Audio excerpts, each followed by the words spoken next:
When observing fluid flow, we have to assume the fluid is non-viscous, no honey, incompressible, no gases. The flow is laminar and irrotational. Fluids like these are called ideal fluids. Fluid rate is the rate at which some fluid passes through an area given by a Q. It can also be described as mass flow rate or volumetric flow rate.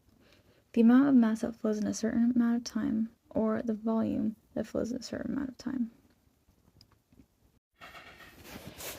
To better understand how fluids behave during flow, let's create a scenario with a circular pipe that water is flowing through. As we can see, the diameter decreases in the second section of the pipe. We'll say that delta M is the amount of mass that it passes through each section during delta time. Rho equals mass over volume, but since we use delta M, we also use delta V, or delta volume. Since there is no loss of fluid between the openings in the pipe, the change in mass 1 equals the change in mass 2. So we'll just simplify that to change in mass. So if we rearrange our variables, change in mass equals rho 1 times delta volume 1. We also have the equation V average equals delta x over delta t, which we can solve for change in x equals V times change in time.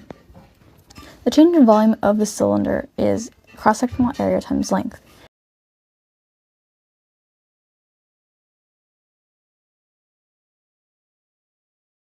Which is A times change in x.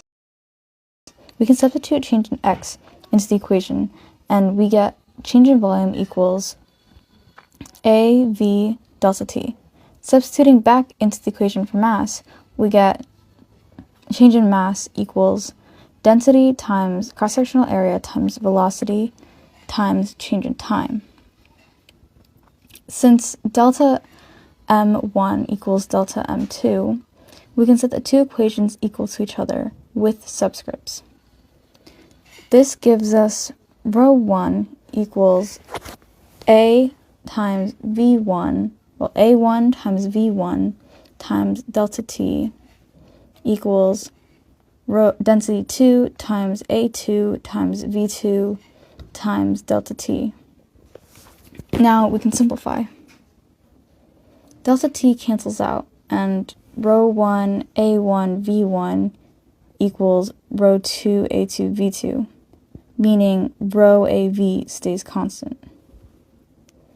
To figure out the units of the mass flow rate, we can multiply each of the variables' units. So density is kilogram over meters cubed times area, which is meters squared, times velocity, which is meters per second, equals kilograms per second. But wait. Ideal fluids are incompressible, meaning that their densities can't change, so density must be constant. Therefore, the mass flow rate equation for ideal fluids is AV, which is constant. This is called the continuity equation for ideal fluid flow. Let's figure out the units again. Area is meters squared and velocity is meters per second, so the units are meters cubed over seconds. But this is volumetric flow rate. The continuity equation states that the volumetric flow rate through an enclosed space is constant. We can see this principle shown in nature. A river like the Colorado River flows slowly through a broad channel. As it approaches the Grand Canyon, the channel becomes significantly smaller, and some places are shallower.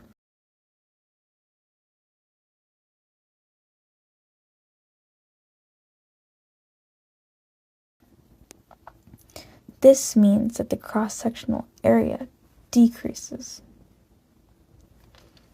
The continuity equation is A1 V1 equals A2 V2. Let's say that 1 represents the wider section and 2 represents the narrower section.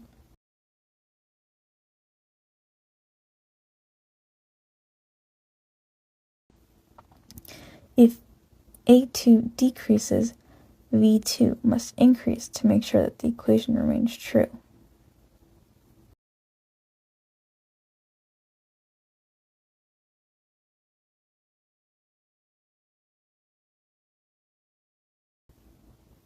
Since A2 is the velocity of the smaller section when a larger, slower river narrows out, the water rushes faster.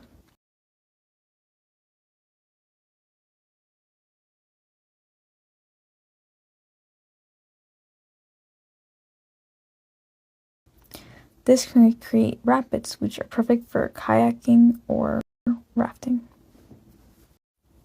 The continuity principle is present in your everyday life. Every time you go out to garden your plants and you put your thumb over the hole of the garden hose, you decrease the area of the cylinder of the garden hose by putting your thumb on top of it. And by doing this, you increase the velocity of the water, making the water able to spray on top of your plants to water them.